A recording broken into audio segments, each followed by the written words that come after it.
chatinho. É um negócio meio chato. Mas dá pra fazer. Dá pra fazer. E o IA? O homem do IA. Não. Você quer o seguinte, porque vamos lá depois, né?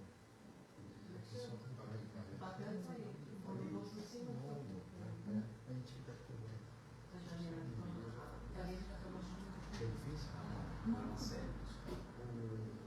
Você que é dúvida? Não resolveu ainda. Passou emborrachado lá e não passou.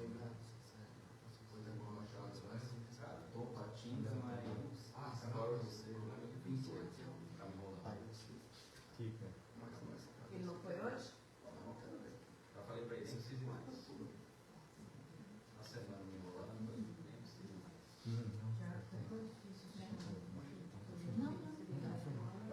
Sábado, perdeu todo. Domingo ele vai. acho que vai ser o seu. tempo essa família. Não deu só frescura não. Comprar um rolo de lã.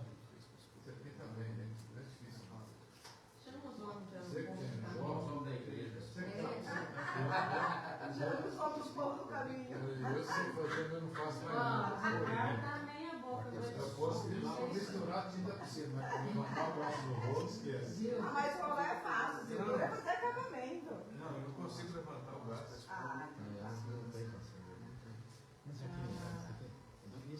Mas você vai fazer palpite. Não, agora, ajudar a misturar a tinta. É difícil, uma vez eu falei com Não, é o seguinte, você compra a cerveja, Sim, a gente pega de E aí, aí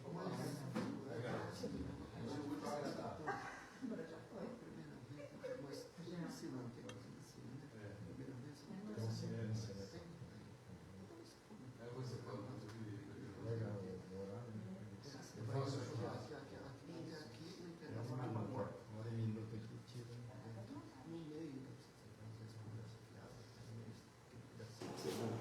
Depois tem as músicas, a pessoa não tem paciência. A pessoa também não tem paciência. Por que não corta essa?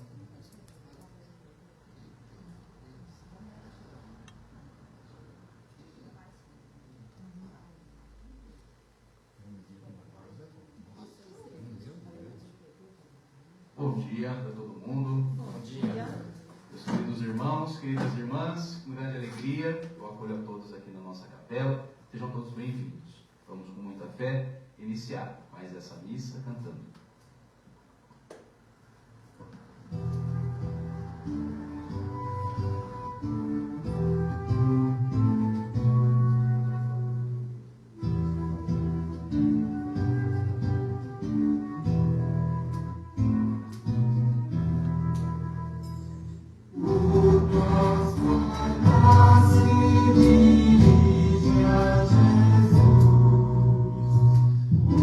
Nosso olhar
Em nome do Pai, e do Filho, e do Espírito Santo.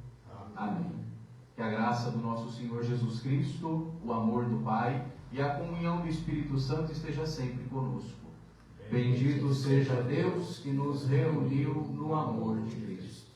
Estamos aqui reunidos hoje, em torno do amor da presença do nosso Deus, e sempre que a gente se reúne para celebrar a Eucaristia, Deus se faz presença no meio de nós que somos irmãos uns dos outros e também da humanidade toda, e queremos que esse amor seja alimentado cada vez mais no nosso coração e estendido isso para todos. E para que possamos celebrar essa Eucaristia com o coração mais puro diante de Deus, vamos todos fazer um pequeno exame de consciência. Esse é o momento que nós temos para nos colocar diante do Pai, esse Pai que tanto nos ama, que nós chamamos de mãe, de pai, de paizinho, esse Deus que nos acolhe, que nos deu a vida e que nos mantém na existência. Então vamos nos colocar diante dele como seus filhos e filhas e pedir perdão a ele, por muitas vezes não correspondermos a esse amor da forma como deveríamos, que é a forma como Jesus nos ensinou. Como nós cantamos há pouco, nosso olhar precisa estar sempre fixo em Jesus, nas suas ações, nas suas falas, no seu comportamento, para que possamos também nos assemelhar a ele, em tudo quanto for possível. Mas por muitas vezes desviarmos o olhar dele, é que nós acabamos errando, pecando. Então vamos pedir perdão a Deus, por muitas vezes não mantermos o nosso olhar fixo no Senhor.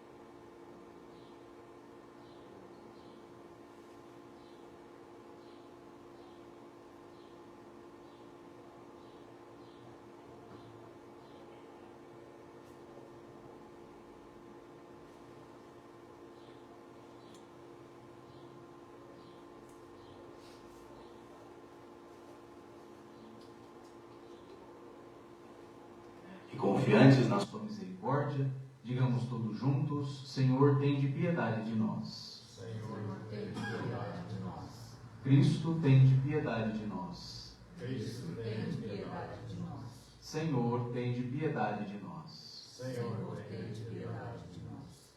Deus eterno e todo amoroso, rico em misericórdia, tende compaixão de todos nós, perdoe os nossos pecados e nos conduza à vida eterna. Amém. E uma vez perdoados pelo amor do nosso Deus, vamos agora colocar diante dele os nossos pedidos, as nossas intenções e os nossos agradecimentos. Então, se alguém tiver algum pedido, alguma intenção, para a gente rezar em comum, como comunidade, esse é o momento.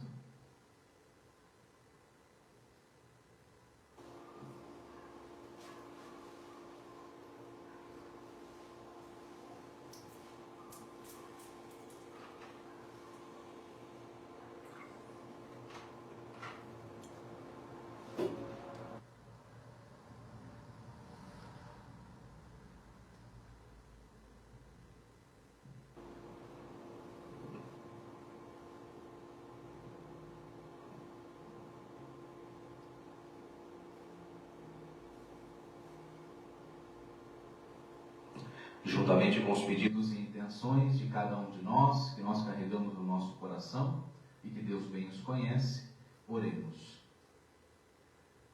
Ó Pai Santo, nós te agradecemos por mais esse momento, por estarmos aqui hoje reunidos, quer seja presencialmente ou virtualmente, mas no mesmo espírito, na mesma intenção.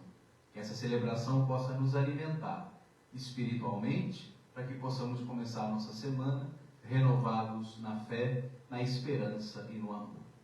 Amém. Amém. Podemos nos sentar.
Hoje nós vamos refletir juntos um pedacinho do Evangelho de Mateus, o capítulo 10.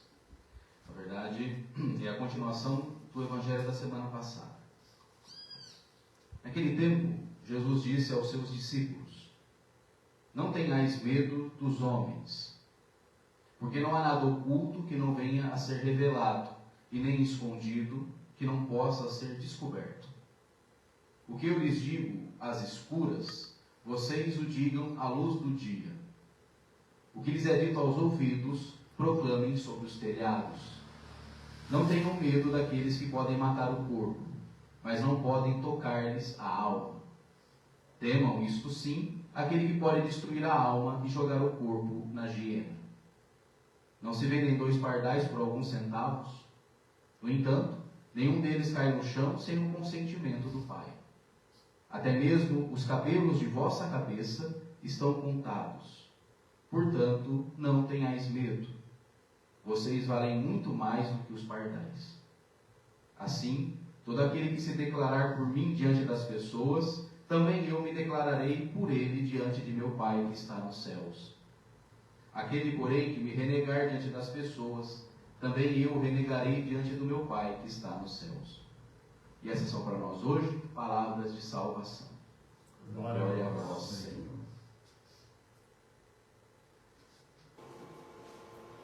Muito bem, então vamos refletir um pouquinho sobre esse texto, que, como eu disse, é a continuação do Evangelho da semana passada, onde Jesus convoca os seus apóstolos. A gente conversou um pouquinho sobre isso, né? Jesus teve discípulos e discípulas. Dentre esses discípulos e discípulas, alguns ele chamou para uma missão especial, que foi a missão de anunciar o reino, e a gente conversava sobre isso na semana passada. A gente se convencionou a chamar 12 apóstolos, não é isso? Mas esse 12 é um número simbólico, né? Ele remete às 12 tribos de Israel, lá do Antigo Testamento, que seria, na verdade, restituída ou reestabelecida quando o Messias viesse. Então, os evangelistas, quando criam essa imagem dos 12 apóstolos, esse número, né, 12, não é que Jesus teve literalmente 12 apóstolos, é só um número simbólico. Como não, padre? Esse evangelho dá até os nomes, né? Mas dar nome não significa dizer que necessariamente existiram, tá? Exato.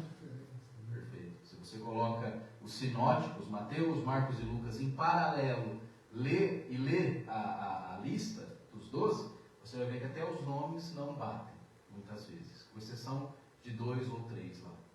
Ou seja, o que nós podemos concluir disso? Jesus teve seguidores e seguidores. As discípulas mulheres têm um destaque no seguimento de Jesus, quer seja histórico, porque é uma novidade, não tinha isso na época, quer seja de protagonismo, porque nós vamos ver elas, por exemplo, sendo as primeiras a dar continuidade ao movimento de Jesus, quando Jesus já não está no meio de nós, né? Depois que Jesus morreu, elas vão ser as primeiras a dizer que Jesus ressuscitou, né? Então veja, o que nós temos de histórico nisso? Que Jesus, ele tem seguidores e ele dá para alguns desses seguidores uma missão. Qual é? A de anunciar também o reino. E na semana passada, nós falamos quais foram os comandos que Jesus deu, né? E alguns muito assim específicos.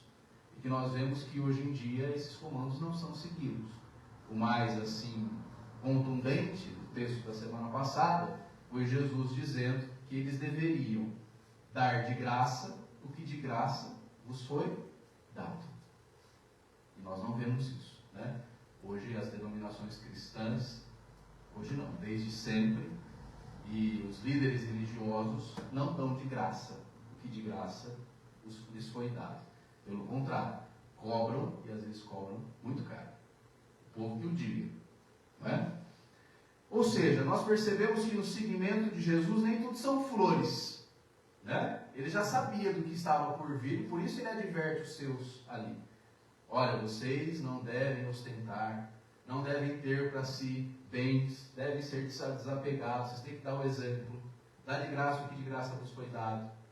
E aí, se você fizer tudo isso que eu estou dizendo para você fazer, dar a outra face, ensinar sobre o amor, ensinar sobre o perdão, sobre a justiça, ser uma pessoa, portanto, justa, amorosa, honesta, dedicada. Se você fizer tudo isso, sabe o que você vai ter em troca? Nada. É uma coisa muito doida isso, né? Muito doido. Mas doidos somos nós, né? Que seguimos esse tipo de mensagem. Mas o que Jesus diz é exatamente isso. E se tem uma coisa muito interessante nos evangelhos, e aqui você coloca ou destaca Jesus de outros líderes, é que Jesus nunca enganou ninguém. Jesus nunca enganou ninguém acerca de nada. Nem acerca das dificuldades, nem acerca das turbulências que nós sofreríamos,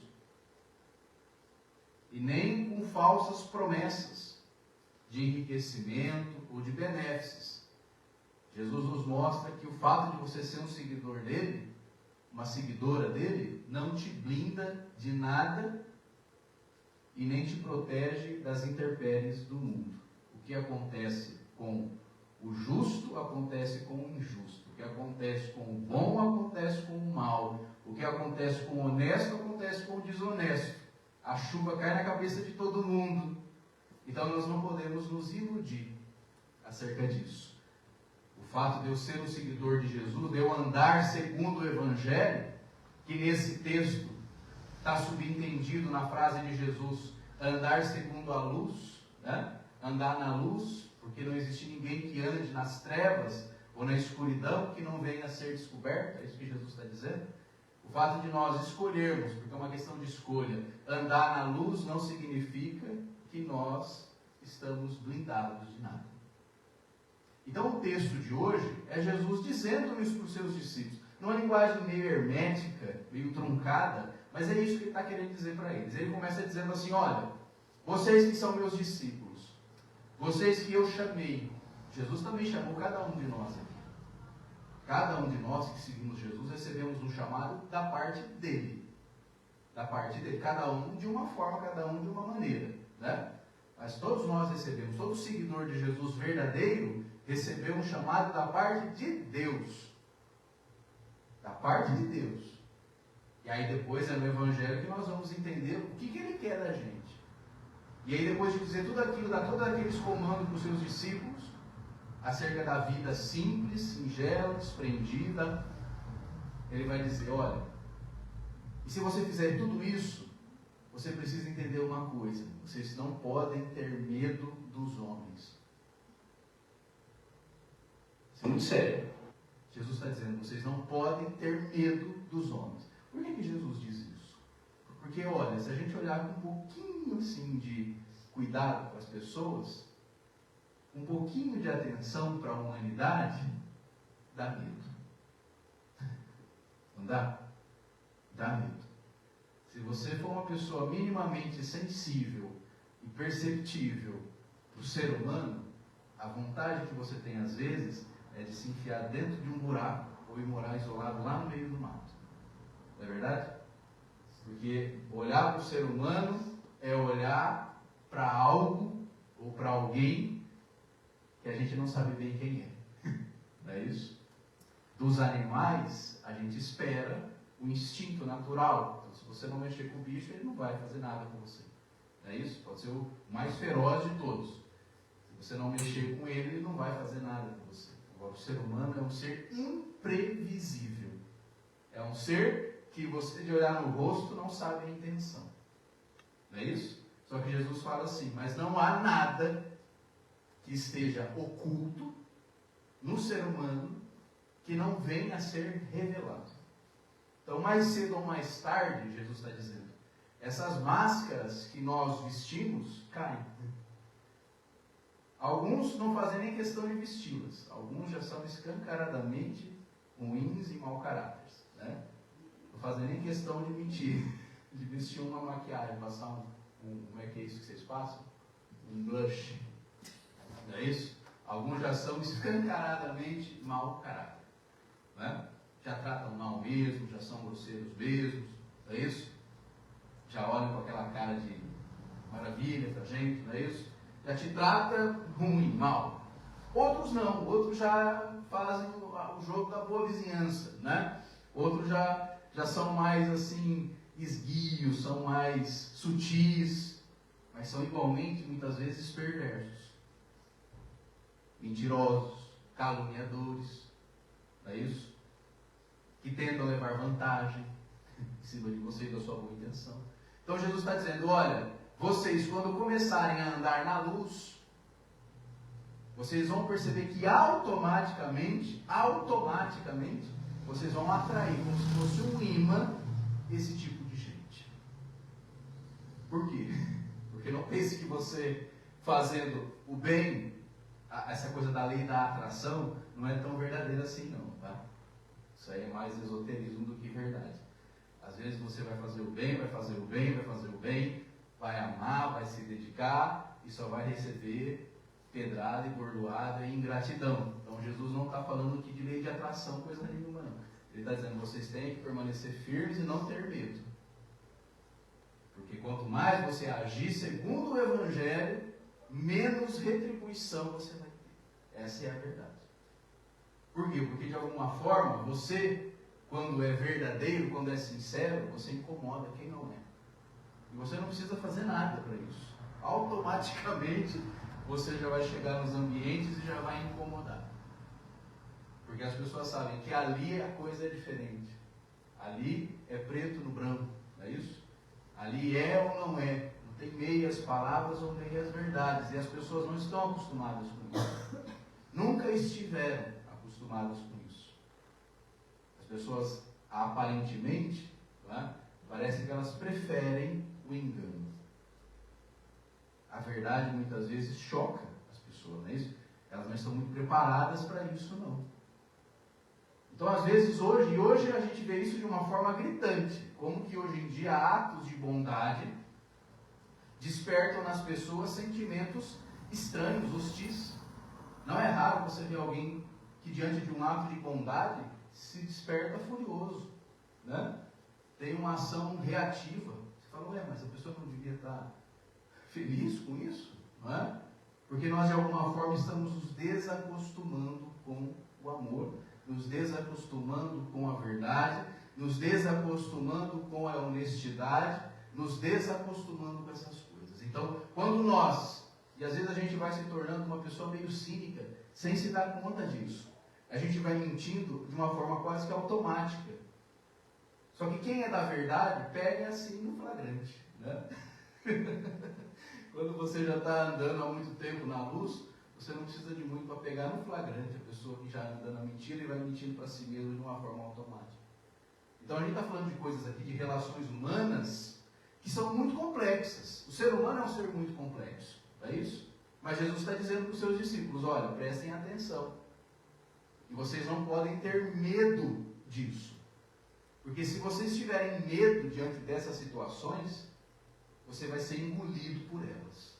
Essa é a verdade. Porque a lógica do mundo não é a lógica de Jesus. A lógica do mundo não é a lógica do reino de Deus.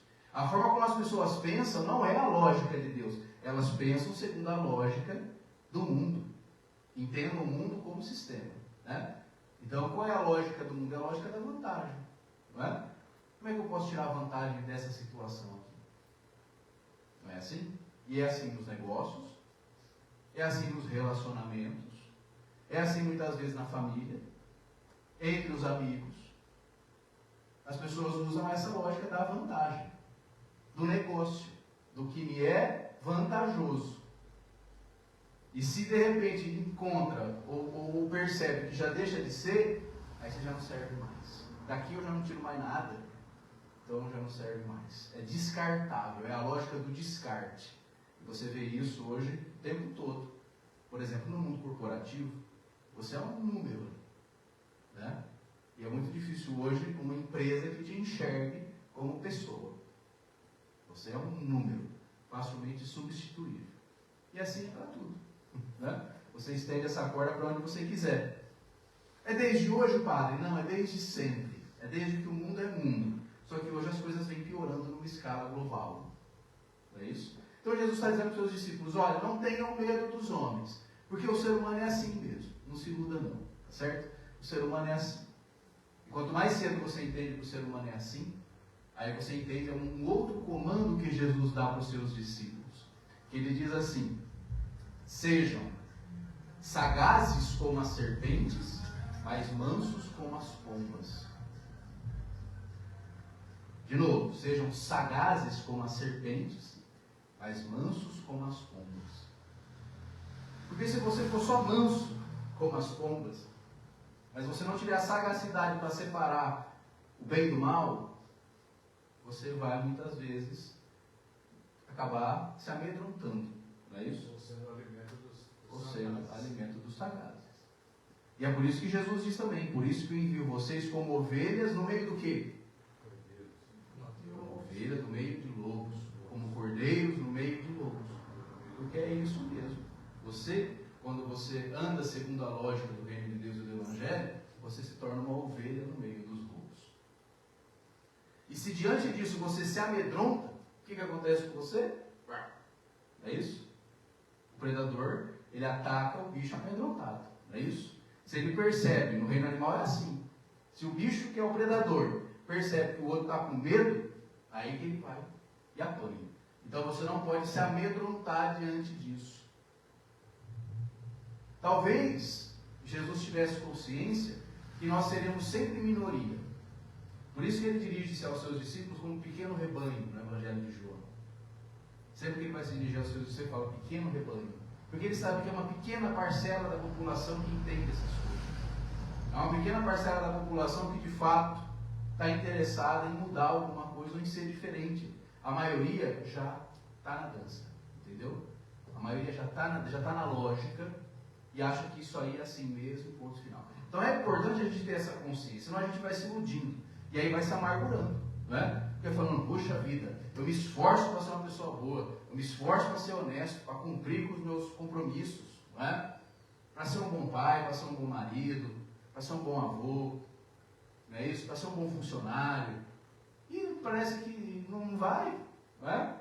Parece que a vida só anda para trás, é só passação de perna, é só mentira, é só tudo quanto é coisa ruim. E quer saber de uma coisa? Eu acho que esse negócio é furada. Não é isso? A consequência disso é você concluir isso. Eu acho que esse negócio é furada. Deus não faz nada por mim, poxa. Não é? Acontecem as coisas. Só que aí vem o que Jesus diz na sequência. Ele fala, olha, vocês não têm que ter medo daqueles que podem matar o seu corpo. Vocês precisam ter medo daquilo que mata a alma e a precipita no inferno. E aqui vamos entender bem o que Jesus quis dizer com isso. Quando Jesus diz assim, vocês não devem ter medo daquilo que mata o corpo, aqui ele já está falando de algo que é o medo da maioria das pessoas. Sim, a maioria das pessoas tem medo do quê?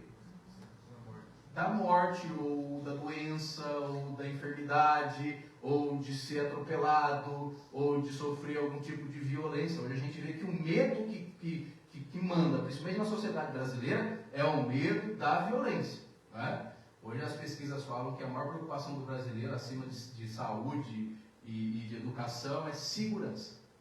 Então veja, nós vivemos num momento da história, especificamente da história do nosso país, onde o medo da violência, o medo da morte, não é? O medo do roubo é o que está fazendo as pessoas terem essas reações, às vezes meio descabidas, não é isso? As pessoas estão sempre na defensiva porque têm medo, e a reação natural do medo é a violência, não é? É o bateu, levou. Então você percebe que hoje as pessoas, todas elas, os espíritos hoje estão armados. Você pode não ter uma arma, não é? De fogo no bolso, mas você já tem uma no coração, porque você já anda armado. Você percebe isso nas pessoas. Você chega perto das pessoas, as pessoas já estão meio assim, né? Elas estão com medo. Olha o problema do medo. O medo sempre foi a principal ferramenta política de manipulação das massas e da própria religião. O medo. Uma população amedrontada é uma população facilmente manipulada. Então Jesus está dizendo para os seus discípulos, não tenham medo. E se vocês tiverem medo, aí vocês vão sofrer mesmo. Pelo contrário, não tenham medo daqueles que podem matar o seu corpo. Antes, tenha medo daquilo que destrói a sua alma. Esse tipo de medo, esse segundo medo que Jesus fala, que é o medo da destruição da alma, esse aí quase ninguém tem. Porque as pessoas pensam logo no quê? O mais importante para mim é o meu corpo, é o que eu sou. E eu preciso alimentá-lo, não é isso? Eu preciso vesti-lo, eu preciso morar bem, não é isso? E para conseguir isso tudo, para os meus filhos e para mim mesmo, eu vou passar por cima de quem tiver que passar, eu vou levar a vantagem que eu tiver que levar, eu vou contar uma mentirinha aqui, outra mentirinha ali, mais uma pular, eu já sou um grande mentiroso. Mas o importante é eu estar bem vestido, andando num bom carro, morando bem, não é isso? Meus filhos estudando numa boa escola. Só que o que Jesus está chamando a atenção da gente é exatamente sobre isso. Qual é o preço que você está pagando para manter o seu corpo? Pode ser que seja o preço da tua alma. Vale a pena? E o que é perder a alma, padre? É simples. É você ter tudo o que você precisa, do ponto de vista material, mas não tem mais nada do ponto de vista espiritual. Você ficou uma pessoa oca. Quantos de nós aqui não conhecemos gente assim? Eu tenho acreditado, né? Que é tão pobre que só tem dinheiro. Exato. É tão pobre. É tão pobre que ela só tem dinheiro. Exato. O evangelista Marcos diz algo parecido com outras palavras. Ele diz: de que vale o homem ganhar o mundo inteiro se perder a sua alma? E o que a gente vê hoje em dia é isso. Os exemplos que nós temos de pessoas bem-sucedidas no mundo, se você olhar com um pouquinho mais de cuidado, você vai ver que são pessoas desalmadas. E sabe como é que você percebe que a pessoa não tem mais alma? É fácil, é só olhar no olho. Não tem capacidade de olhar no olho. Quem perde a alma não olha no teu olho. Porque Jesus disse isso também. Jesus diz no Evangelho: os olhos são a lâmpada da alma. Uma pessoa que está com a sua alma em dia tem brilho no olho. A que perdeu, acabou o brilho. Então é simples você saber quem perdeu a alma e quem ainda tem alma. É só olhar no olho. E tem gente que não te encara. Cuidado com essas pessoas, hein? Cuidado com gente que não olha no olho. Isso é termômetro. Muito cuidado. Aí é sagacidade, né? A percepção. O que Paulo vai dizer, né? Que Deus nos deu a capacidade de discernir espíritos. E o que é isso? É isso. É discernir intenções. Mas isso a gente tem que fazer com muito treino. Tá? A gente leva algumas bordoadas até entender isso. Enfim. E aí Jesus continua: então, não tendo medo daquilo que mata o corpo, mas tendo medo daquilo que mata a alma, é que eu mudo uma chavinha aqui na minha consciência, não é isso? E eu começo a me preocupar com outras coisas, que do ponto de vista de Deus são mais valiosas. Por quê? Nós não somos um corpo.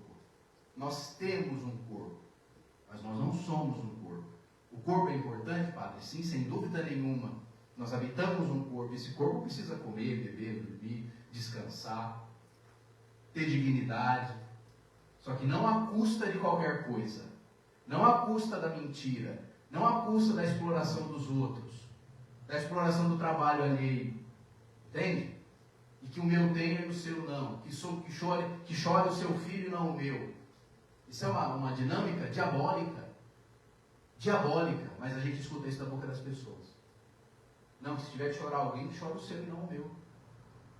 E muitas vezes as pessoas vão em igreja. Dão o dízimo. Erguem a mãozinha para Jesus. Mas estão distantes dele. Muito distantes. Por isso que do ponto de vista da materialidade das coisas, o reino de Deus diz o quê? Vida em abundância para todos. Enquanto tiver vida só para alguns e dignidade só para alguns, não é reino de Deus. Então tem muita coisa que destrói a alma. Muita coisa que destrói a alma.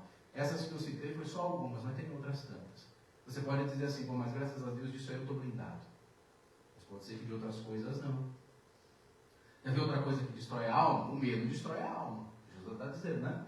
Se você tiver medo, você vai destruir a tua alma. Medo da vida destrói a alma. Medo de encarar situações destrói a alma. Ódio destrói a alma. Não é? Você ficar ali alimentando aquela raivazinha, não é? O que Jesus está querendo dizer para nós é o seguinte: o fato das pessoas serem más, o fato do mundo ser mal, não te dá o direito de também ser. Porque eu já conheci gente muito boa, mas que por causa da dinâmica do mundo, cansou. E aí diz assim: não, agora chega. Não é? Cansei disso. Agora eu vou fazer como todo mundo faz. Cansei de ser otário. Não, agora você é mais otário ainda. Porque agora você já perdeu totalmente a moral para falar qualquer coisa de alguém. Né? Então o que Jesus está querendo dizer para nós é: o fato das pessoas agirem nas trevas, na escuridão, por debaixo dos panos, atrás de máscaras, não te dá o direito de fazer igual. Você não tem esse direito diante de Deus. Você não vai ter essa justificativa quando você chegar na frente dele. Ah, Senhor, eu até tentei, viu? Eu até tentei ser honesto, mas não dava, eu não ia para frente, entendeu? Eu não conseguia trocar de carro, eu tinha uma casinha simples, né? Eu tive que inventar eu tive que dar um jeitinho ali, né? Eu tive que dar aquele desviozinho, aquele mensalãozinho, né? Eu tive que fazer isso, né? Aquela rachadinha. Deus vai dizer para você assim: não te conheço, apartai-vos de mim. Pensou? Isso que para Jesus é precipitar algo no inferno. Não é Deus que manda a tua alma para o inferno. É você mesmo que já aceita viver aqui um inferno. Porque quem vive assim pode ter certeza. Pode viver bem, morar bem, comer bem. Mas aqui dentro, pode ter certeza do que eu estou te dizendo. É o inferno. Tão inferno que a pessoa às vezes nem consegue aproveitar o que ela tem. Eu já ouvi isso muitas vezes. Mais de uma vez. Eu sou muito jovem. Nem tanto, né? Mas sou um pouco jovem. Tenho só 32 anos. Mas o que eu já ouvi de gente dizendo isso. Por quê? Porque perdeu a alma, entendeu? E aí olha para tudo que tem e nada faz o quê? Sentido. Não é isso? Então Jesus está dizendo: a maior preocupação de vocês, meus discípulos, não tem que ser referente às coisas do corpo. Não tem que ser referente a isso. Jesus ensina: busca primeiro o que a gente canta sempre antes do Evangelho, né? Busca primeiro o reino de Deus. E tudo mais vem por acréscimo. Tudo mais vem por acréscimo. Busca o reino, o resto vem por acréscimo. Então quer dizer, não se preocupem com as coisas materiais. Não se preocupem com isso. Se preocupem com as coisas do Espírito. Em ser uma pessoa boa. Em fazer o bem até para quem te faz o mal. Em orar por quem te persegue. Em dar a outra face. Ou seja, mostra para as pessoas, e principalmente para essas que já se cansaram, de que vale a pena ser assim. Aí Jesus diz: não desanima, porque até os fios de cabelo da sua cabeça estão contados por Deus. O que ele quer dizer com isso? Que Deus conhece até os fios de cabelo que nós temos na nossa cabeça. E que ele vai dizer: do mesmo jeito que você compra e vende 2 pardais por centavos, quer dizer, na lógica humana, um pardal não vale nada, não é isso? Essa questão de centavos. Ele vai dizer: mas Deus sabe quem são esses pardais e eles não caem no chão sem o consentimento dele. Então o que ele está querendo dizer? Apesar da lógica perversa, apesar de a gente olhar para o mundo e falar: meu Deus, onde vai parar isso aqui? Tudo isso está acontecendo diante de Deus. Nós todos fazemos as coisas diante de Deus. Deus sabe até os fios de cabelo da nossa cabeça. Ele sabe quais são as nossas intenções. E é por isso que Jesus diz: diante de Deus nós estamos todos num flagrante. Portanto, nós podemos nos enganar, mas Ele nós não enganamos. Então nós que já temos a consciência disso, que nós somos um flagrante para Deus, vamos também ser um flagrante para os outros. É isso que Jesus está querendo dizer. Se eu não posso esconder nada de Deus, porque Deus é mais íntimo a mim do que eu mesmo. Deus conhece a minha intenção antes mesmo de eu a tê-la, porque foi Ele que me criou. Se Ele sabe de tudo acerca de mim, o que é andar na luz? É isso. É viver assim também diante dos outros. Nós precisamos ser pessoas que, quando as pessoas nos olham, elas já conseguem fazer uma leitura completa de nós, porque nós não escondemos nada. Elas já sabem o que esperar da gente, é isso? Elas sabem como podem contar, como é que nós somos, porque nós somos um flagrante diante de Deus. É que tem gente que ainda não se tocou disso aí. Tem gente que acha que engana Deus, né? E acha que engana os outros. Pode até enganar, mas até amanhã. É o que Jesus falou. Chega uma hora que não existe nada que esteja encoberto, que não seja o quê? Revelado. E para pensar.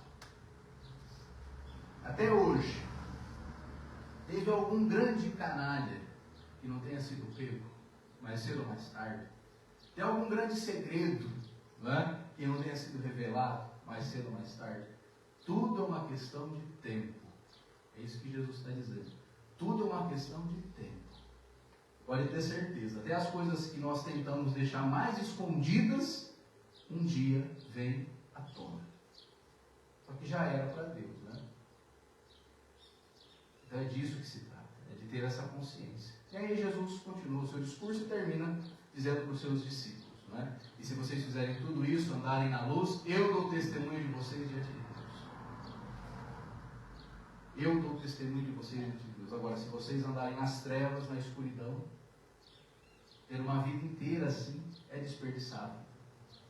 Tá certo? Deu para entender um pouquinho então o que significa isso e qual é a nossa percepção de missão? É essa, não é? Não é porque nós somos seguidores de Jesus que tudo vai bem, obrigado. Não é porque nós somos seguidores de Jesus que o mal não vai atingir a gente. Vai. Mas nós não temos justificativas para relativizá-lo. Essa é a questão. E não podemos nos amedrontar. É uma missão difícil. Não é para qualquer um, não. Mas vamos seguir firmes, né? Meu filho pensa mais ou menos assim. Ele até desanima a gente. Ele fala, mãe, não tem boa ação sem punição. Mas tá certo ele. Jesus disse isso de outras formas. Ele disse, toma a tua cruz e me segue. Né? Quer dizer, me seguindo você vai encontrar a cruz muitas vezes. Né? Até esqueci de falar, nos agradecimentos, eles estão voltando para Bauru, depois de 6 anos. Oh, que coisa boa. Eles estão voltando. Amém. Sejam bem-vindos de volta. É muito frio lá, né? É. Poxa, mas o Zé Carlos adorava ir para lá, ficava frio. Né? Acabou com o barato dele. Vamos ficar em pé. Só para passear. Na frente da lareira. Vamos professar nossa fé dizendo todos juntos: cremos em Deus, Pai e Mãe todo amoroso, cujo amor recebeu o rosto humano em Jesus de Nazaré. Cremos no Espírito, que faz novas todas as coisas e liberta-nos de toda forma de escravidão. Cremos na inspiração das mulheres e homens profetas, de outrora e de nosso tempo, na inspiração das artistas e poetas e de toda pessoa de boa vontade. Cremos na justiça e na paz, no comprometimento com o próximo e com a Mãe Terra, no acolhimento a toda pessoa, sem discriminações ou julgamentos. Cremos na partilha, na vida comunitária, no pão para todos, na bondade de Deus, na humanidade de Jesus e no reino de agora e no que há de vir. Amém. O Senhor esteja conosco. Ele está no meio de nós. Corações ao alto. Nosso coração está em Deus. Demos graças ao Senhor, o nosso Deus. É o nosso dever e nossa salvação. Em nome do Mestre Jesus, de seu amor inclusivo, como irmãos e irmãs, povo, gente do caminho, nos reunimos ao redor da sua mesa e fazemos a memória da sua vida e da sua mensagem de amor, libertação e salvação. Por isso, em teu nome, pedimos a Deus, Pai e Mãe todo amoroso, que abençoe este pão e este vinho, derramando sobre eles o vosso Espírito. Na noite em que ia ser entregue, enquanto ceava com seus amigos e amigas, Jesus tomou o pão, deu graças, o partiu e o entregou, dizendo: tomai todos e comei. Isto é o meu corpo, que por amor será entregue a cada um de vós. Fazei isto em memória de mim.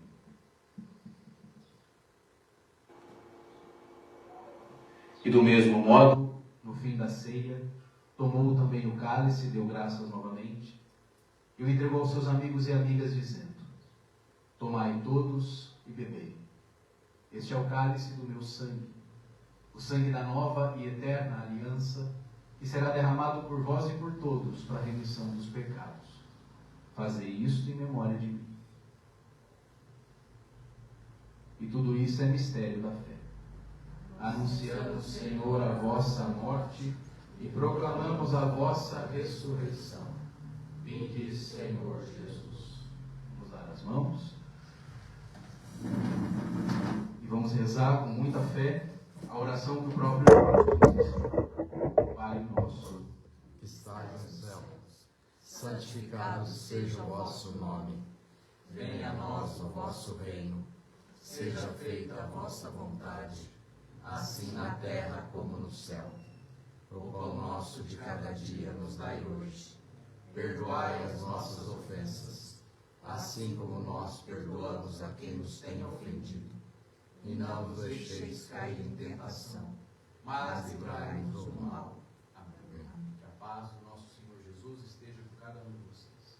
O amor de Cristo nos uniu. Saberemos com a paz de Cristo. A paz de Cristo.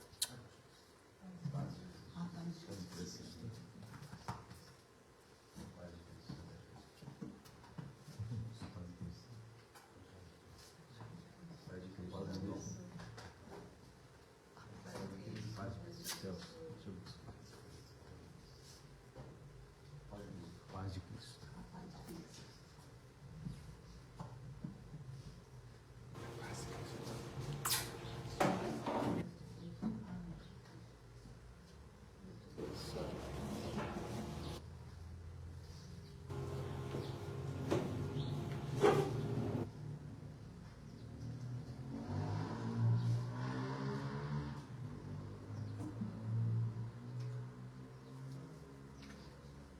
Felizes somos nós, os convidados para esta ceia santa, a ceia do Senhor. Eis aqui Jesus, eis o Cordeiro de Deus que tira o pecado do mundo. Senhor, eu não sou digno de que entreis em minha morada, mas dizei uma só palavra e sereis salvo. Que o corpo e o sangue de Cristo nos guardem para a vida eterna. Amém.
Senhor nosso Deus, nós te agradecemos por mais esse encontro, por mais essa celebração, por mais essa Eucaristia que nos revigora. Que possamos não ter medo de denunciar e enfrentar os sistemas injustos. Não ter medo de mostrar a verdade no mundo de mentira. De mostrar a luz no mundo de trevas. Que possamos, através do nosso comportamento, das nossas ações e das nossas palavras, ser testemunho daquele que nós seguimos, Jesus. Que possamos cada vez mais nos alimentar dessa esperança e dessa convicção de que o pior que pode nos acontecer não diz respeito ao nosso corpo, à nossa saúde física, mas sim à nossa alma. Porque um dia o nosso corpo passará, e já estamos nesse processo, mas a nossa alma seguirá eterna. Que possamos ser eternamente bons e amorosos diante do Senhor. Amém. Amém. Muito bem. Nós tivemos a campanha das fraldas para Giovana e deu muito certo, graças a Deus, né? Como eu falei na celebração passada, nós tivemos a arrecadação de mais de 18 pacotes de fralda grande para ela. E uma doação só, numa cajadada só, foi 18 pacotes de uma vez, né? E somado com o restante deu aí bem mais de 20. Então agora nós vamos iniciar uma campanha do agasalho, porque vocês viram que esse ano diz que o inverno vai ser meio tenso, né?